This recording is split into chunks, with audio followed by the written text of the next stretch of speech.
देवाय। ओम नमो भगवते वासुदेवाय। ओम नमो भगवते वासुदेवाय। ओम नमो भगवते वासुदेवाय। ओम नमो भगवते वासुदेवाय। ओम नमो भगवते वासुदेवाय। ओम नमो भगवते वासुदेवाय। ओम नमो भगवते वासुदेवाय। ओम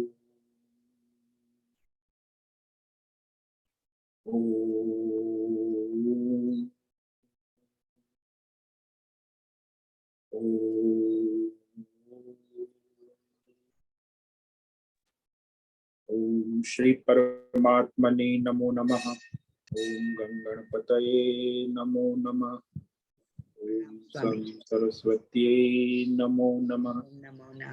ओम गुरुभ्यो नमो नमः। ओम सहना भवतु सहनौ भुनक्तु सह वीर्यं करवावहै तेजस्विनावधीतमस्तु मा विद्विषावहै। ओम शांति शांति शांति। सदाशिवसमारम्भां शंकराचार्यमध्यमाम् अस्मदाचार्यपर्यन्तां वन्दे गुरुपरम्परा वन्दे गुरुपरम्परा। ओम पार्थाय प्रतिबोधितां भगवता नारायणेन स्वयं व्यासेन ग्रथितां पुराणं मध्ये महाभारत अद्वैतामृतवर्षिणीं भगवतीम् अष्टादशाध्यायिनीम् अम्ब त्वामनुसन्दधामि भगवद्गीते भवद्वेषि वसुदेवसुतं देवं कंसचाणूरमर्दनं देवकी परमानन्दं कृष्णं वन्दे जगद्गुरु। नमस्ते परमं ब्रह्म सच्चिदानन्दरूपा निर्गुणाय नमस्तुभ्यं ओंकाराय नमो नमः। ओंकाराय नमो नमः। सर्वे दुर्गाणि तरन्तु सर्वे भद्राणि पश्यन्तु सर्वे सद्बुद्धिमाप्नोतु सर्वे सर्वत्र नंदतु। ओम तत्सत्। ओम ओम ओम। आप सभी ऑनलाइन नेटवर्क पर आज उपस्थित भगवद गीता श्रवण साधकों को प्रातः का अभिवादन अभिनंदन अभिवंदन। हरि ओम हरि ओम हरि ओम। हम सबको आज का यह दिव्य दिन तन मन धन जन देश काल विषय वस्तु परिस्थिति अवस्था या अध्यात्म भौतिक दैविक क्षेत्र सभी को पूर्व में अनंत जन्मों में वर्तमान और पूर्व किए हुए संचित पाप पुण्य धर्म अधर्म मिश्र कर्मों के पके हुए फल स्वरूप में वर्तमान में आज अपने अपने प्रारब्ध अनुसार परमेश्वरी अचिंत्य योग माया के माध्यम से प्रसाद स्वरूप में मिला है। तो आज का यह दिन दिव्य दिन परमार्थ हेतु निष्काम सेवा यज्ञ दान तप योग देव यज्ञ ऋषि यज्ञ पितृ यज्ञ नृ यज्ञ भूत यज्ञ सात्विक दान शारीरिक वाचिक मानसिक तप निष्काम कर्म योग ध्यान योग भक्ति योग ज्ञान योग साधनाएं स्वाध्याय वेद शास्त्रों का अध्ययन अध्यापन उपासना आराधना के लिए समर्पित करे और कराए। अत्यंत दुर्लभ मनुष्य जीवन को परमार्थ हेतु सार्थक करे और कराए। आज विक्रम संवत 2080 ज्येष्ठ मास शुक्ल पक्ष की अष्टमी तिथि है। देवी आराधना देवी उपासना 9:56 तक। उसके बाद नवमी लग जाती। आज है पूर्व फाल्गुनी नक्षत्र। ये है कल सुबह 4:19 तक। उसके बाद उत्तर फाल्गुनी नक्षत्र लगता है। आज है रविवार, सूर्य उपासना का रवि, और आज यहाँ ग्रीष्म ऋतु चल रही है। रात्रि का न्यूनतम तापमान 18 डिग्री और दिन का अधिकतम तापमान 36 डिग्री रहा। वायु की गति 5-10 किलोमीटर प्रति घंटा चल रही है। ईस्वी सन 2023 28 मई 28 मई 2022 सुबह के 7 बजने वाले हैं। कलयुग का प्रथम चरण 7वां वैवस्वत मनवंतर श्वेत वराह कल ब्रह्मा जी का 26वां दिन और 51वां वर्ष अभी चल रहा है। तो ऐसे अनंत कोटि ब्रह्मा और ब्रह्मांडीय परमेश्वरी अचिंत्य योग माया में हमारा यह एक ब्रह्मांड, इस ब्रह्मांड में ये पृथ्वी लोक में समुद्र के ऊपर जम्बू द्वीप, और जम्बू द्वीप में विश्व का एकमात्र वैदिक राष्ट्र भारत, और उसमें उत्तर हिमालय प्रांत में उत्तराखंड राज्य में टिहरी जिले में हिमालयन शिवालिक पर्वतमाला के अंतर्गत मणिकुट पर्वत के ऊपर नीलकंठ महादेव के सामने ऋषिकेश नगरी में मुनि की रेती प्रांत में शीशम जाड़ी में अवधूत बाड़ा आश्रम में सी ब्लॉक के 5 नंबर कमरे से पहले माले से गंगा किनारे से हम स्वामी उत्तमानंद सरस्वती भगवद गीता के आचार्य शिष्य स्वामी चिन्मयानंद सरस्वती महाराज, कैवल्याद्वैत वेद व्यास भगवतपाद शंकराचार्य की श्रृंगेरी संन्यास परंपरा से शिक्षित दीक्षित सनातन वैदिक भारतीय हिंदू धर्म अनुसार संपूर्ण भगवद गीता ज्ञान यज्ञ ऑनलाइन चैतन्यमय जीवंत लाइव प्रसारण के अंतर्गत व्याख्यान माला में आज अध्याय 1 अर्जुन विषाद योग के श्लोक नंबर 4 पर संस्कृत एवं हिंदी में व्याख्यान करेंगे। दिव्य पवित्र सरल व्यावहारिक सटीक पूर्ण वर्ण अक्षर पद वाक्य पंक्ति श्लोक अध्यायों की संगति संधि अन्वय शब्दार्थ वाक्यार्थ भावार्थ रहस्यार्थ के यथार्थ तात्पर्य सहित वैदिक शास्त्र वेद व्यास साहित्य शंकर भाष्य एवं परंपरागत अष्ट सन्यासी आचार्यों की टीका टिप्पणी सहित आज का यह भगवद गीता व्याख्यान करेंगे। कृपया आप सभी श्रद्धा भक्ति ध्यान से परिपूर्ण होकर के यह दिव्य भगवद गीता श्रवण साधना करे, उसमें से कुछ ग्रहण करे, धारण करे, अपने जीवन में चरितार्थ करे और उसमें निरंतरता लाए। अपनी अपनी आध्यात्मिक भौतिक दैवी अशांति द्वंद्व मोह विक्षेप और धार्मिक और शास्त्रीय भ्रम भ्रांतियों से रहित होकर के अपने अपने शरीर इंद्रिय प्राण मन वचन कर्म से एक रूप एकाग्र होकर के शुद्ध सात्विक सूक्ष्म भगवत विवेक बुद्धि करे, वेद शास्त्र आचार्य परंपरा अनुसार विवेक करे, पुनः पुनः इस व्याख्यान का श्रवण करे, मनन करे, चिंतन करे, चर्चा विचारणा करे, प्रचार प्रसार करे, लिंक भेजे, ग्रुप में शेयर करे, अपना और सबका परम कल्याण करे और कराए। ओम तत्सत। ओम ओम ओम। तो कल हमने श्रीमद् भगवद गीता के प्रथम अध्याय अर्जुन विषाद योग के श्लोक नंबर 3 पर व्याख्यान किया था, जिसमें विशाल पांडव सेना देखने के लिए द्रोणाचार्य के पास दुर्योधन जाते हैं और प्रार्थना करते हैं, पश्येतां पांडुपुत्राणाम् आचार्य महतीं च मुं व्यूढां द्रुपद पुत्रेण तव शिष्येण धीमता। दुर्योधन कहता है, आचार्य, हे आचार्य सुनो, तव धीमताम शिष्येण, आपके जो बुद्धिमान पढ़ाए लिखाए शिष्य जो है गण, उसमें से एक जो बड़ा तेजस्वी द्रुपद पुत्रेण, द्रुपद पुत्र धृष्टद्युम्न द्वारा ये पांडवों की 7 अक्षौणी सेना व्यूढाम, यानी व्यूहाकार व्यू रचना में खड़ी हुई, वज्र व्यू में खड़ी है।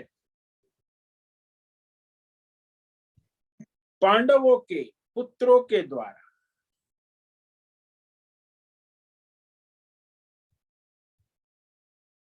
इस बड़ी भारी महती विशाल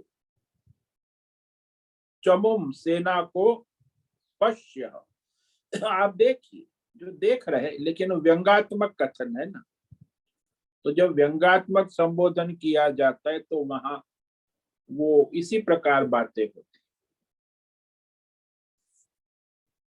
तो दुर्योधन किसी न किसी तरह द्रोणाचार्य को उत्तेजित उकसाने के लिए अब बातें करेगा।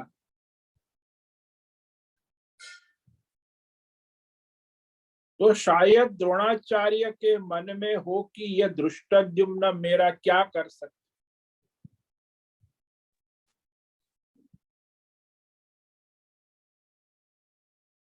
दुर्योधन के मन में कोई आचार्य के प्रति सम्मान नहीं है। वो जानता है कि ये ब्राह्मण है, युद्ध में क्या क्षत्रिय की तरह लड़ भी नहीं सकेंगे। यदि ये ब्राह्मण युद्ध ना करे तो भी मेरे पास बहुत सारे योद्धा है। फिर भी वो व्यंगात्मक बात कर रहा है कि धृष्टद्युम्न अकेला नहीं, उसके साथ बड़े बड़े महारथी योद्धा भी इकट्ठे हुए हैं। तो अब जो पांडव सेना के बड़े बड़े योद्धा है, महारथी है, कुल 17 नाम लेता है, 17 योद्धाओं के नाम लेकर दुर्योधन अपना आंतरिक भय प्रकट करता है, प्रदर्शन करता, क्योंकि ये जो 17 योद्धा है ये दुर्योधन के विजय पथ में बाधक बन सकते हैं, इसीलिए उसे उनका भय है, क्योंकि सभी के सभी शस्त्र और शास्त्र विद्या में निपुण है, क्षत्रिय धर्म में पारंगत है, बलवान है, पराक्रमी है, भीम और अर्जुन के समान सारे कह रहा है ना, क्योंकि जो सद्व विध्वंस कर सकते हैं, यहां तक कि विश्व का नाश करने में भी समर्थ, ऐसे बड़े बड़े महारथी योद्धा है। तब तो उसका नाम लेकर दुर्योधन कह रहा है, आगे श्लोक नंबर 4 से लेके 6 तक 17 नाम कहता है, पांडव सेना के महारथी योद्धाओं के नाम।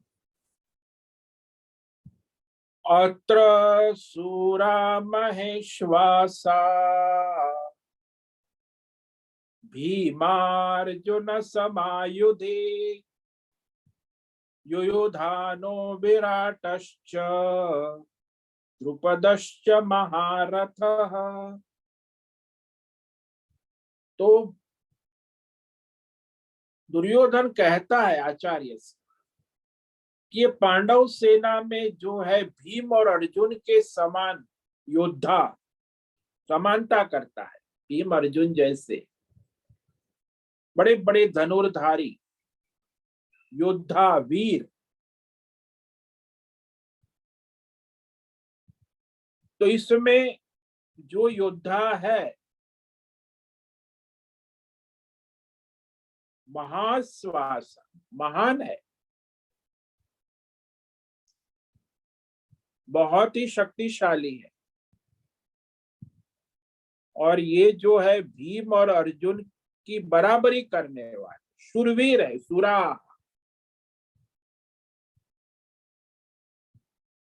तो उसमें उसने जो नाम लिया है सबसे पहला युयुधान। अब ये जो युयुधान है वह भगवान श्री कृष्ण का सारथी है, बड़ा बहादुर है, वीर है, और वह अर्जुन का शिष्य भी है। अर्जुन के पास उसने अस्त्र शस्त्र विद्या सीखी है। और ये जो सारथी होता है ना, वह वर्णशंकर होता है, की माता ब्राह्मण है और उसके पिता क्षत्रिय है, तो वह सात्यकी वर्ण शंकर है। ब्राह्मण और क्षत्रिय से उत्पन्न वर्ण शंकर सात्यकी, जो रथ चलाते हैं।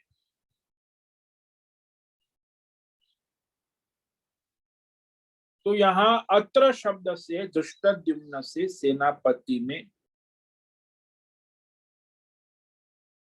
कुरुक्षेत्र के मैदान में, यहाँ अत्र का मतलब है अभी यहाँ उपस्थित। तो ये पांडव सेना में जो जो उपस्थित शूराहा का, सूरा सुरवीर यानी महारथी, बड़े बड़े योद्धा है।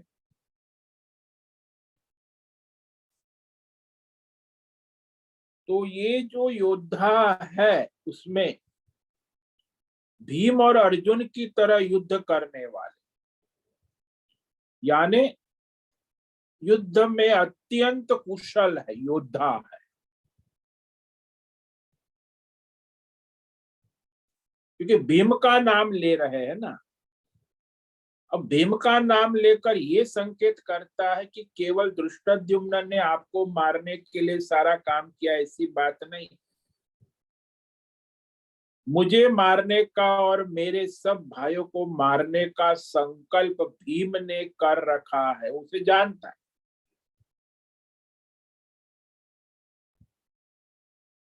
इसलिए उसे भीम का भी भय है ना, वो भीम की बराबरी करता है।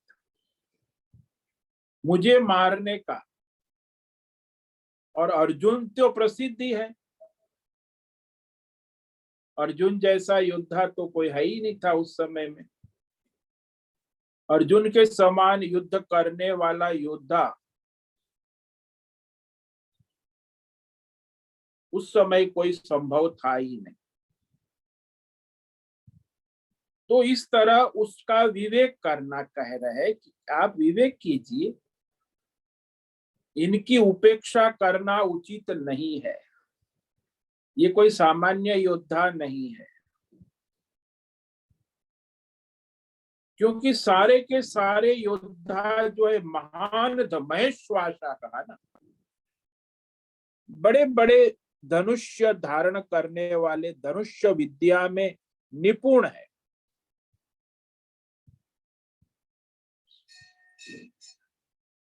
और वो कोई सामान्य योद्धा नहीं। हालांकि भीम तो धनुष्य बाण चलाने में प्रसिद्ध नहीं है, लेकिन अर्जुन जो है, अर्जुन का गांडीव, वो तो विश्व प्रसिद्ध है। अर्जुन जब गांडीव हाथ में लेता है तो बड़े बड़े योद्धा कांपने लगते। तो उस जमाने में अर्जुन जैसा गांडीवधारी, धनुष्य बाण चलाने में कुशल और कोई योद्धा था ही नहीं। इसलिए यहाँ महेश्वासा से अर्जुन समायुधि, अर्जुन के समान, ऐसा विवेक करना आवश्यक।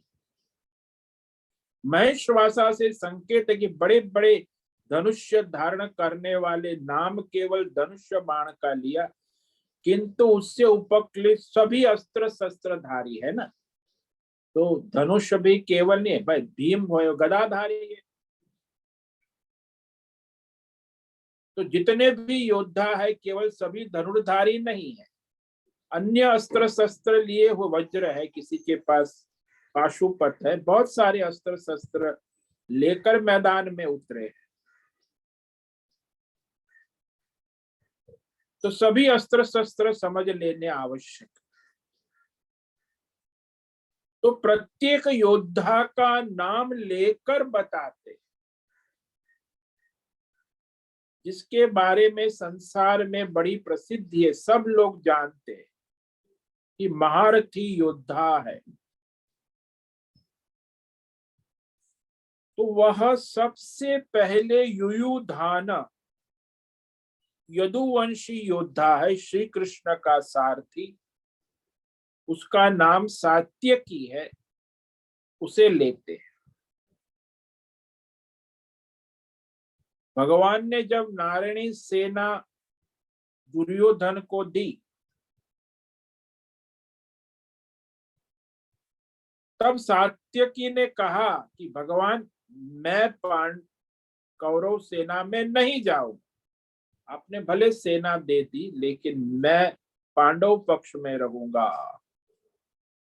तो नारायण सेना तो पूरी की पूरी कौरव के सेना में चली गई, लेकिन उस सेना में केवल एक ही जो सारथी था भगवान का, वह अपने सारे बल बल से पांडव सेना में आ गए थे,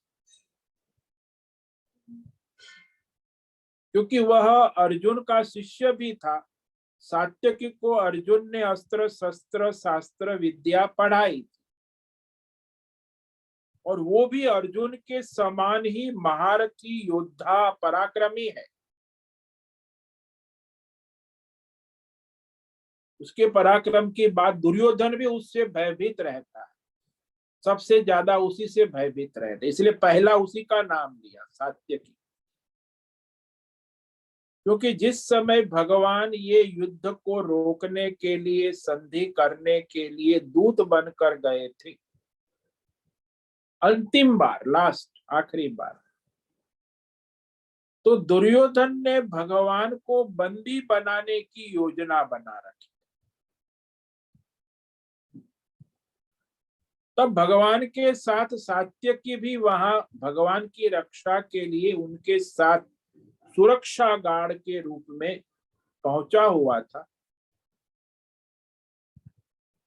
विदुर जी जानते थे,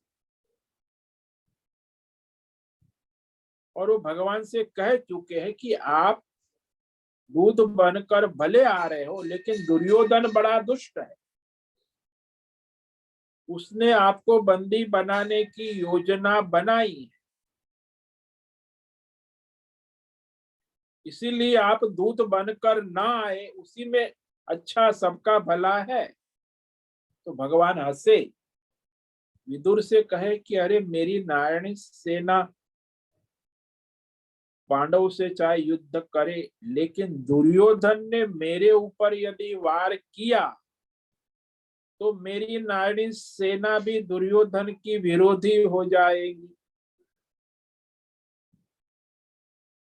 फिर भी भगवान ने सात्यकी को साथ में ही कर लिया था।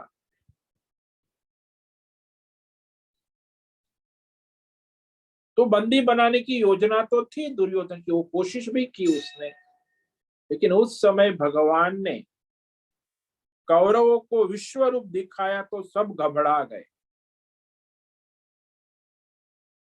तो घबराहट में उन्होंने कृष्ण भगवान को बंदी नहीं बनाया, लड़ाई झगड़े का समय नहीं रहा, जरूरत नहीं पड़ी, क्योंकि भाई वहां भगवान ने विराट रूप धारण किया तो भयभीत तो। दुर्योधन ने भी देखा भगवान का विराट विश्व रूप देखने दर्शन, लेकिन वो हंसा और बोला कि ये तो जादूगर है, केवल जादूगरी माया जाल है, लेकिन वो उन्हें पकड़ नहीं सका। उसको सात्यकी का भय था, क्योंकि सात्यकी यदि उनकी सहायता करेगा तो उसे बंदी नहीं बना पाए। इसलिए उस समय सात्यकी का जो बल था वह भगवान कृष्ण को भी सहायक हो गया। सात्यकी ने तो पहले ही कह दिया, चाहे नारायणी सेना कौरव पक्ष में जाए, भगवान को उसने कह दिया कि मैं कौरव पक्ष में नहीं जाऊंगा, मैं पांडव पक्ष में ही रहूंगा। इसीलिए वो पांडव पक्ष में अपने आचार्य गुरु अर्जुन के साथ ही युद्ध में रहे।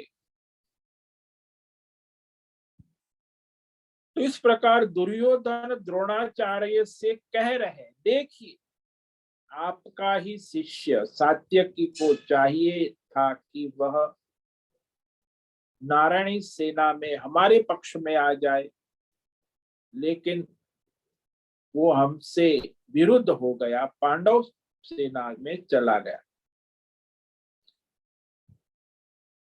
तो यहाँ दुर्योधन ने उसका पहला नाम क्यों लिया? क्योंकि वो हमारे सामने लड़ने के लिए तैयार है। हालांकि नारायण सेना में आना चाहिए था, हमारे पक्ष में नहीं आया। और सात्यकी भी महारथी था, योद्धा था। महारथ शब्द का अर्थ होता है जो योद्धाओं के साथ, हजारों योद्धाओं के साथ लड़ सकता है।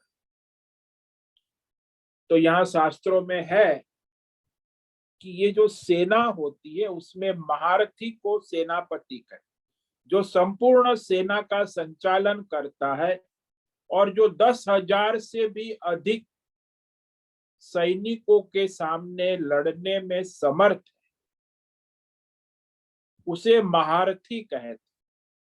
और दूसरा होता है अतिरथी, यानी आधी सेना पर काबू करता है, सेनापति है, और वह 10,000 से कम सैनिकों से अकेला लड़ने में समर्थ हो, उसे अतिरथी कहते।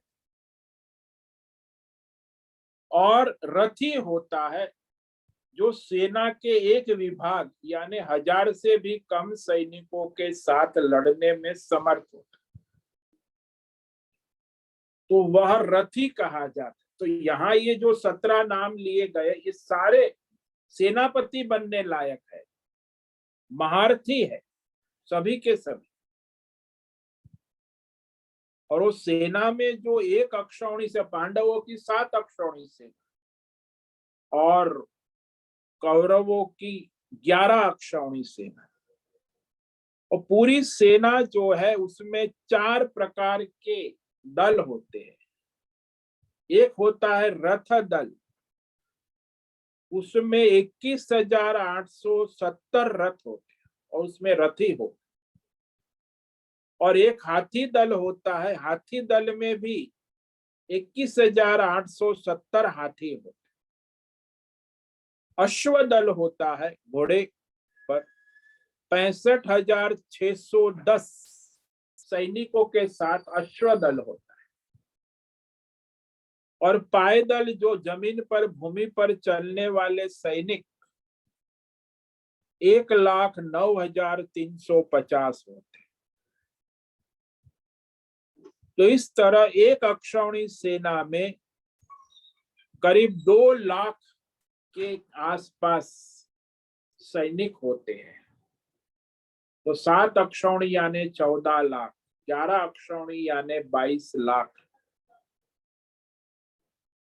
तो लाखों की संख्या में सैनिक युद्ध के मैदान में खड़े हैं। तो पहले उन्होंने सात्यकी युयुधान का नाम लिया। अब यहाँ अर्जुन, भीम, उसका नाम क्यों नहीं लिया उसने? तो वह जानता था कि इनका नाम, तो ये तो महारथी है ही,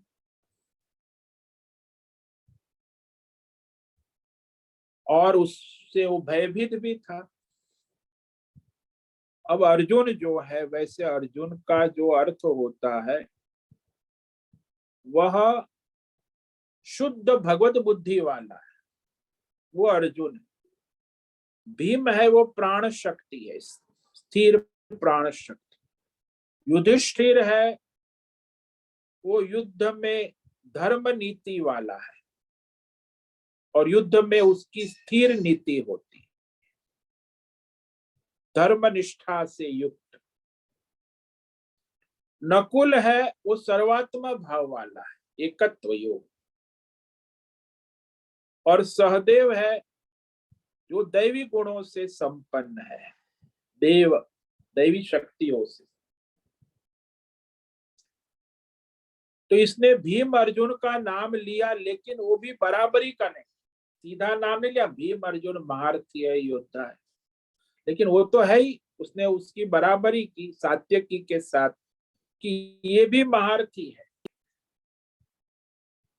तो उसका नाम ले लिया। उसके बाद दुर्योधन विराट का नाम लेते हैं, विराट राजा। भाई सभी राजा अपने सैन्य बल, शक्ति बल के साथ आए हुए, ताम जाम के साथ। सभी राष्ट्र, सबके अपने अपने सेनाएं थी, अपने अपने सैनिक थे, बल था। तो विराट राजा भी, दुर्योधन उसका नाम लेता है कि राजा विराट। तो जो पांडव थे वह 12 साल वनवास करके 1 साल अज्ञातवास में थे ना।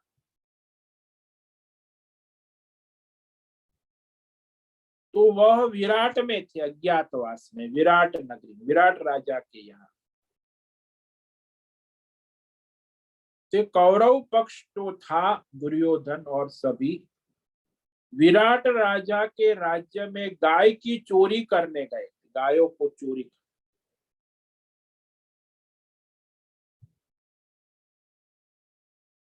तो विराट राजा ने अपने पुत्र को, और अर्जुन भी वहां उसका सारथी बन गया, बृहन लला था, नाचने गाने वाला, अज्ञातवास में था। तो वह विराट राजा का पुत्र जो था, उसके साथ अर्जुन भी युद्ध के मैदान में।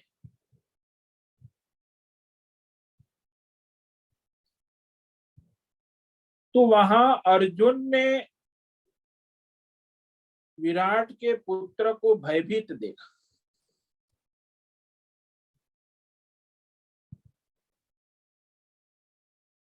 तो अर्जुन ने कहा, अरे डरो मत।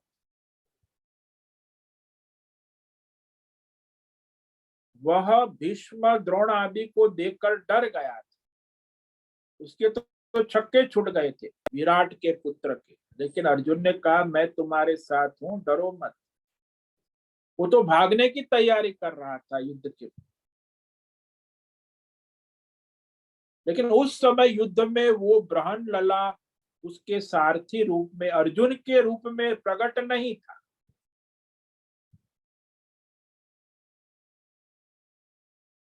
उसने आश्वासन दिया विराट राजा के पुत्र को कि अरे तू डर मत, मैं इन सबको संभाल लेता हूं। तो युद्ध हुआ। तो विराट के पुत्र, युद्ध तो अर्जुन ने किया, फिर भी ये लोग हार गए। तो वापस खाली हाथ आई कौरव सेना। भीष्म भी थे, द्रोण भी थे, सब हार के आए। तो विराट राजा बड़ा प्रसन्न हुआ, तो उसे बेटे को बड़े उपहार दिए कि तुम बड़े बहादुर हो, कौरव को हरा कर आए हो। लेकिन ये प्रसिद्ध यही हुआ कि विराट पुत्र ने हराया, वास्तव में हराया था अर्जुन ने। लेकिन यश सारा विराट पुत्र को, क्योंकि वो मुख्य सेनापति था ना, ये तो सारथी था अर्जुन। तो युद्ध में भीम और द्रोण, भीष्म और द्रोण को शंका भी हो गई थी कि ऐसे बाण जो चलाने वाला, और ऐसे बाण जो है अर्जुन के सिवा और नहीं चला सकता। ये कोई साधारण बाण नहीं है जो विराट का पुत्र चलाए।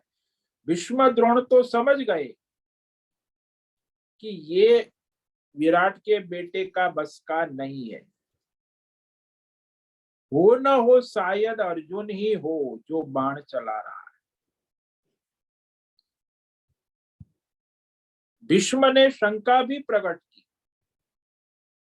इस पर दुर्योधन ने यह कह दिया कि यदि आपको पक्का लगता है, निश्चय है, यदि तो उसे हम 13 साल पूरे नहीं हुए हैं, इसलिए इन्हें फिर 12 साल के लिए वनवास करना पड़ेगा।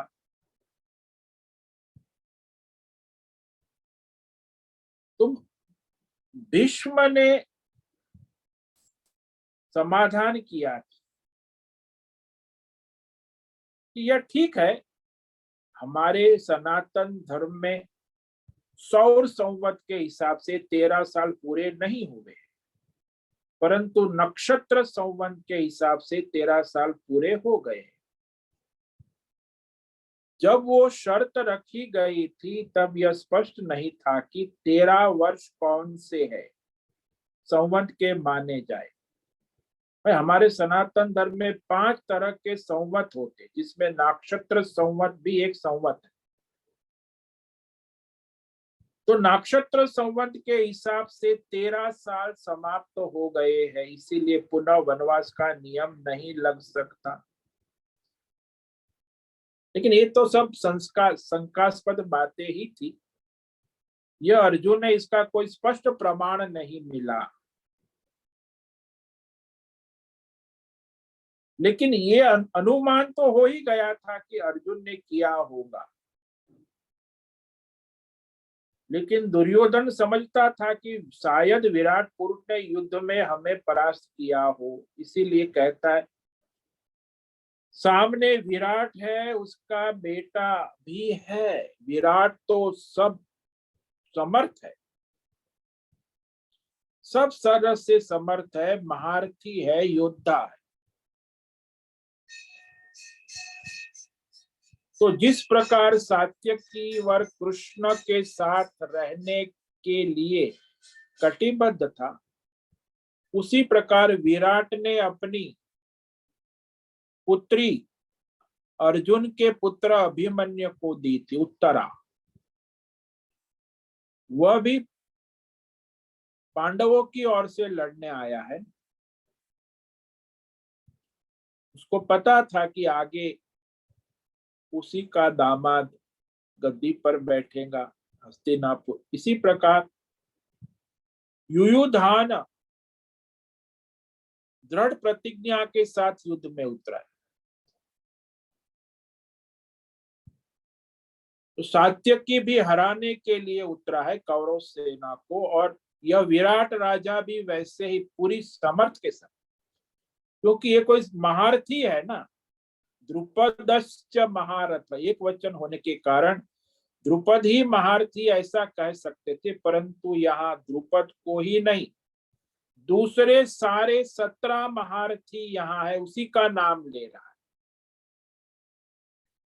तो महारथी की व्याख्या शास्त्र में है, एको 10 सहस्त्राणी योद्धेत वस्तु धन्विनाम शस्त्र शास्त्र प्रवीणश्च महारथ इति स्मृतः। अकेला जो महारथी होता है, सेना का सेनापति होता है, 10,000 योद्धाओं के साथ व्यूह रचना कर लड़ सकता है,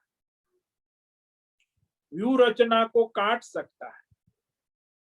वो केवल शास्त्र में भी पारंगत होता है, शस्त्र विद्या और शास्त्र विद्या दोनों को अच्छी तरह जानता है, शास्त्र भी पढ़ा होता है, बड़ा बुद्धिमान विचक्षण होता है, उसे महारथी सेनापति होता है। तो केवल शस्त्र में प्रवीण होने से महारथी नहीं होता, वो तो सैनिक योद्धा हो सकता है, साथ में शास्त्र का ज्ञाता भी, भौतिक शास्त्र, अध्यात्म शास्त्र, दैवी शास्त्र, परमार्थ शास्त्र, उसका भी कुशल ज्ञाता होना आवश्यक, क्योंकि व्यूह रचना में लड़ना है तो उसे सब कुछ ज्ञान होना चाहिए। तो उसी को महारथी कहते। तो यहाँ इस श्लोक में केवल दुर्योधन ने 2 ही नाम लिए, विराट और सात्यकी। युयुधान विराटश्च द्रुपदश्च महारथ।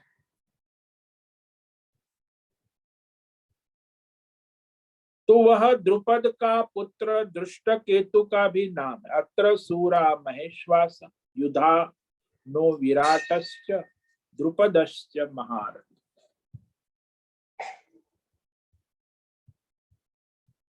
तो 3 नाम है।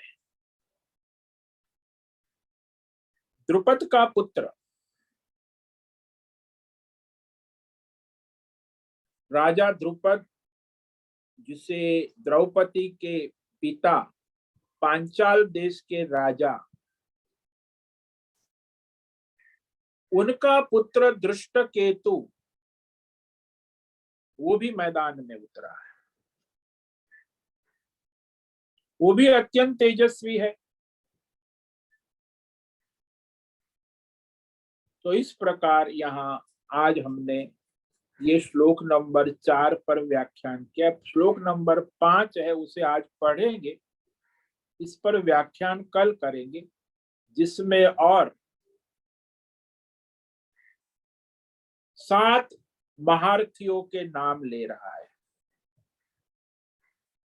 दृष्टकेतुश्चेकितानः काशीराजश्च वीर्यवान् पुरुजित् कुन्तिभोजश्च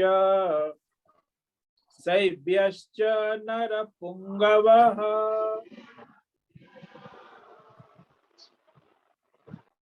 और भी बिहारथी योद्धा चेकितान,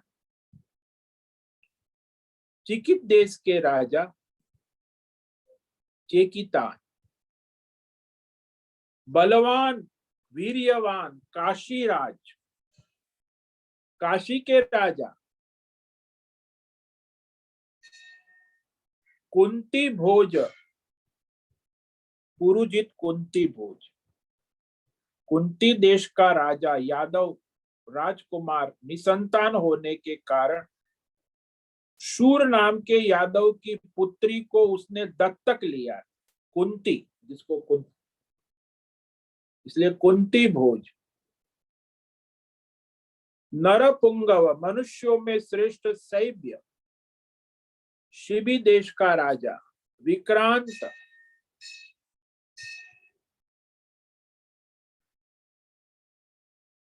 और जो आगे जो है उसके नाम आगे कहेंगे। तो यहाँ इस श्लोक में 7 शैब्य, ये पांडव सेना के महारथी योद्धा, सभी सेनापति बनने लायक है, सभी समर्थ है पूरी सेना का संचालन करने। तो उस पर कल व्याख्यान करेंगे। तो यहाँ आज जो हमने श्लोक कहा उसे संक्षेप में कह देते हैं। अत्र शूरा महेश्वासा भीमार्जुन समायुधे युयुधानो विराटश्च द्रुपदश्च महारथः।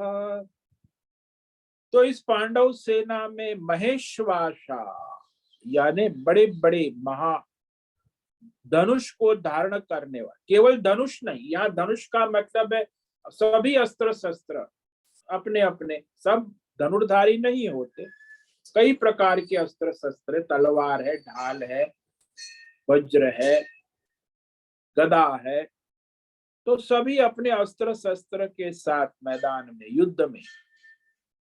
और ये जो 17 योद्धा है उसकी बराबरी उसने भीम और अर्जुन के साथ, भीम अर्जुन समा, भीम अर्जुन जैसे महारथी है,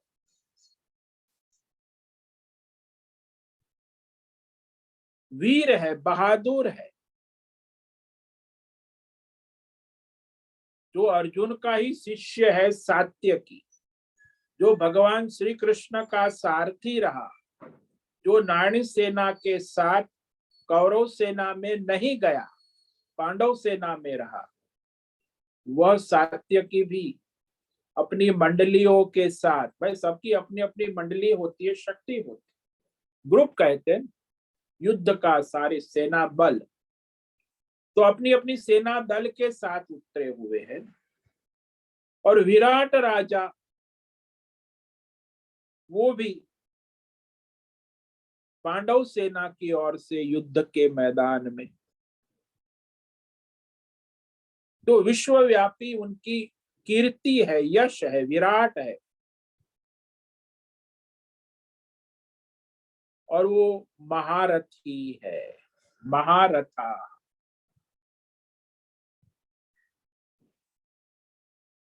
तो इस तरह आज इस 2 योद्धाओं के, कल 7 योद्धाओं का नाम लेकर कहेगा दुर्योधन, उस पर हम कल व्याख्यान करेंगे। ओम नमो नारायणाय, ओम नमो नारायणाय, ओम नमो नारायणाय, ओम नमो नारायणाय। ओम नमो नारायणाय। कायेन वाचा मनसेन्द्रियैर्वा बुद्ध्यात्मना वा प्रकृते स्वभावा करोमि यद्यत् सकलं परस्मै नारायणायेति समर्पयामि। नारायणायेति समर्पयामि। ओम सर्वे भवन्तु सुखिनः, सर्वे सन्तु निरामयाः, सर्वे भद्राणि पश्यन्तु, मा कश्चित् दुःखमाप्नुयात्। अस्तु मा सद्गमय, तमसो मा ज्योतिर्गमय, मृत्योर्मा मृतङ्गमय। ओम पूर्णमद पूर्णमिदं पूर्णात् पूर्णमुदच्यते पूर्णस्य पूर्णमादाय पूर्णमेवावशिष्यते। ओम शांति शांति शांति। शंकरं शंकराचार्यं केशवं बादरायणं सूत्र भाष्य कृतौ वंदे भगवन्तौ पुनः पुनः। ईश्वरो गुरुरात्मेति मूर्ति भेद विभाग व्योमवद् व्याप्त देहाय दक्षिणामूर्तये नमो नमः। ओम गुं गुरुभ्यो नमो नमः। ओम तत्सत् ब्रह्मार्पणमस्तु। ओम ओम ओम।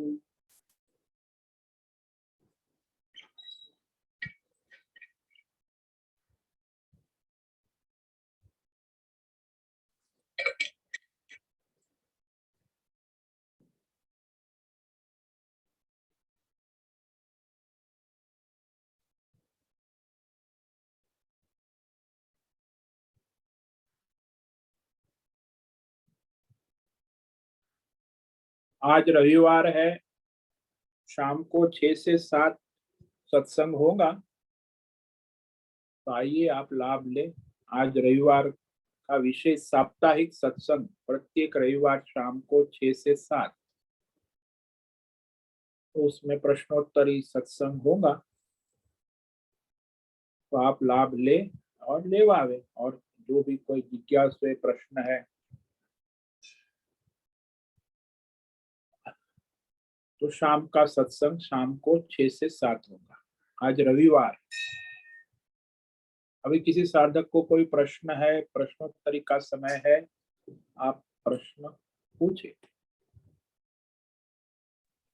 ओम नमो नारायण स्वामी जी। ओम नमो नारायण। बोलो स्वामी जी, आपने जो अभी पांडवों के बारे में जो विशेषताएं बताई वो थोड़ा विस्तार से बताइए ना। हाँ, ये जो युधिष्ठिर है ना, युधिष्ठिर ऐसा उसका मतलब कि जो धर्म नीति में नित्य स्थिर है, दृढ़ है, धर्म पालन में कभी वो कोई कमी नहीं करता, धर्मनिष्ठ। युद्ध के मैदान में भी वो धर्म नीति से ही चलता है। युद्ध के मैदान में थोड़ा उल्टा सीधा होता है, लेकिन युधिष्ठिर युद्ध में भी धर्म की मर्यादा में रहने वाला, धर्म का पालन करने वाला। और भीम है, भीम जो होता है उसका अर्थ होता है प्राण शक्ति, जो अपनी स्थिर प्राण शक्ति है, क्योंकि प्राण शक्ति से ही सारा व्यवहार शरीर का होता है। तो जो प्राण शक्ति है वही भीम है, और स्थिर प्राण शक्ति है, अत्यंत बलवान है। सारा बल जो है प्राण से ही आता है, मनुष्य के शरीर में, मन में, बुद्धि में। ते प्राण जो है वही प्राण की शक्ति है, उसी को भीम कहते। तो आपके शरीर में जो बल है वो भी भीम है, प्राण शक्ति। और अर्जुन जो है, रुजुत्वात अर्जुन, जो सफेद है, सरल है, जो शुद्ध भगवत बुद्धि वाला है, यानी भोग बुद्धि वाला नहीं है, विषय बुद्धि वाला नहीं है, भौतिक बुद्धि वाला नहीं, भगवत बुद्धि वाला है, और सरल है, पवित्र है, सात्विक। वो भी धर्मात्मा है, शुद्ध सात्विक। इसलिए अर्जुन शब्द कहा गया, रुजुत्वात अर्जुन। नकुल जिसका कोई एक कुल में बंधा हुआ नहीं है, जो सर्वात्मा भाव वाला है। उदार चरिता नाम वसुधैव कुटुंबकम, पूरा विश्व जिसको अपने परिवार मानता है, तो विश्व के साथ एकत्व रखने वाला नकुल, उसका कोई कुल नहीं है, मतलब कि उसका पूरा विश्व ही उसका कुल है, परिवार है। तो सभी मनुष्य अपने कुल परिवार से आगे नहीं निकलते बाहर। इसकी बुद्धि इतनी विशाल है कि सारा विश्व ही उसका कुल और परिवार है, उसको नकुल कहते। इतना उदार चरित्र है। वसुधैव कुटुंबकम, जो हमारी सनातन धर्म की विश्व एक परिवार भावना रखता है। और सहदेव, देव के साथ रहने वाला, दैवी शक्ति से युक्त, सो दैवी गुण से युक्त है सहदेव। बहुत सारे दैवी गुण उसमें है, इसीलिए सह कहा, साथ में रहता है, यानी देवताओं के साथ रहने का सामर्थ्य है जिसमें। देव सहदेव, और रहने वाले योग्य भी है, तो दैवी गुण से युक्त है, उसी को सहदेव कहते हैं। ये 5 पांडवों के ये आध्यात्मिक नाम है, शक्तियां है।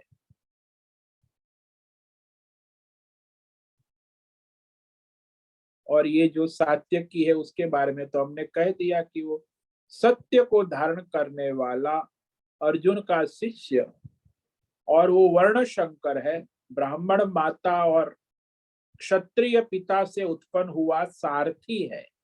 सात्यकी कृष्ण का सारथी। सत्य के अर्थ ही होता है सत्य को धारण करने वाला, भगवान के साथ रहने वाला। और विराट का मतलब होता है जो विश्वव्यापी बुद्धि वाला है। विराट संकुचित बुद्धि वाला नहीं, राजा विराट। तो ये महारथी है, बड़े योद्धा है। तो ये है इसके आध्यात्मिक अर्थ। समझ में आया? हाँ स्वामी जी, मतलब 5 पांडवों में अपनी अलग अलग विशेषता रही थी। हाँ, अध्यात्म विशेषता है, भव से महारथी तो है ही, लेकिन ये सबकी अलग अलग विशेषताएं हैं। दैवी शक्तियां है, सामर्थ्य है, उनका आध्यात्मिक सामर्थ्य है, भौतिक सामर्थ्य है, दैवी सामर्थ्य है। केवल भौतिक नहीं होता ना, अध्यात्म भी होता है, दैव भी होता है, सब में होता है, परमार्थ सामर्थ्य भी होता है। तो अलग अलग शक्ति होती है ना, ये सब मगर दैवी शक्ति है। गीता तो सिर्फ अर्जुन को ही प्राप्त हुई ना? गीता अर्जुन ने सुनी, गीता वहां उस समय संजय ने सुनी, गीता वहां उस समय धृतराष्ट्र ने सुनी। तो गीता तो 3 लोगों को प्राप्त हुई ना, लेकिन कहते वहां ऊपर हनुमान जी भी थे, उन्होंने भी सुनी। तो मूल जो श्रोता जो थे अर्जुन ही है। संजय भी योग्य श्रोता है, उसने भी धारण की, लेकिन इसको तो कुछ समझ में ही नहीं आया, यानी 3 प्रकार के श्रोता हो गए। धृतराष्ट्र जो है उसने भी गीता सुनी, लेकिन वो तामसी श्रोता है, उसे कुछ पल्ले नहीं पड़ा। संजय प्रधान मंत्री है, उसने भी सुनी, वो राजसी श्रोता है, रजोगुणी है। और अर्जुन जो है सात्विक श्रोता है। तो ये श्रोता भी 3 प्रकार के होते, सुनते तो सब है, श्रवण साधना। तो अर्जुन जैसा सात्विक श्रोता होता है, उसके जीवन में गीता आती है। और संजय जैसे होते हैं, वो प्रयत्न करते अपने जीवन में गीता को लाने का, राजसी श्रोता है। और धृतराष्ट्र जैसे तामसी श्रोता होते हैं, उसे कुछ पल्ले नहीं पड़ता, तो कहाँ से जीवन में आएगा, वो तो अंधी बुद्धि ही जड़ है, तो केवल सुनना शब्द मात्र है, कोई विवेक ज्ञान नहीं होता। तो इस तरह 3 श्रोता हुए भगवद गीता के, अर्जुन, संजय और धृतराष्ट्र। उस समय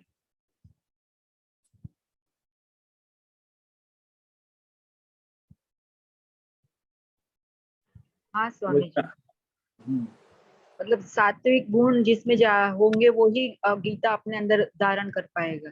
हाँ जी, हाँ जी, हाँ जी। जो रजोगुणी है, तमोगुणी है, उसके रजोगुणी तो प्रयत्न कर सकते, लेकिन तमोगुणी तो केवल ऐसे ही सुन के ही पूरा हो जाएगा, उसका आगे नहीं बढ़ेगा। तो वो तमोगुणी को गीता प्राप्त अपने पुण्य से होती है क्या? हाँ, पूर्व जन्म के कोई पुण्य हो, संचित पुण्य उदय होता है तो उसे सुनने की प्राप्ति की परिस्थिति आती है, लेकिन वो उसे पल्ले कुछ नहीं पड़ता। पुण्य का उदय हो तभी तो मिलेगा ना, नहीं तो कहाँ से मिलेगा सुनने।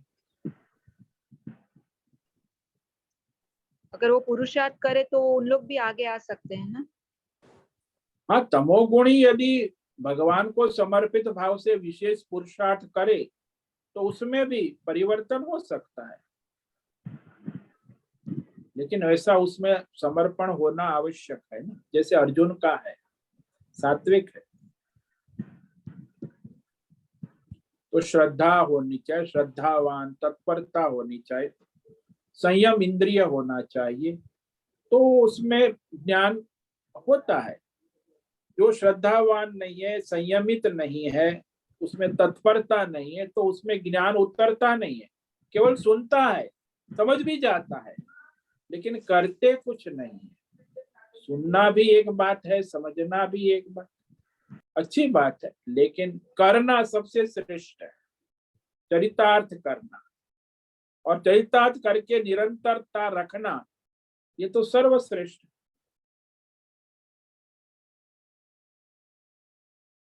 तो जैसा सुना है वैसा समझे, जैसा समझा है वैसा अपने जीवन में चरितार्थ करे और उसमें निरंतरता लाए, तो ये उसकी सार्थकता है ना।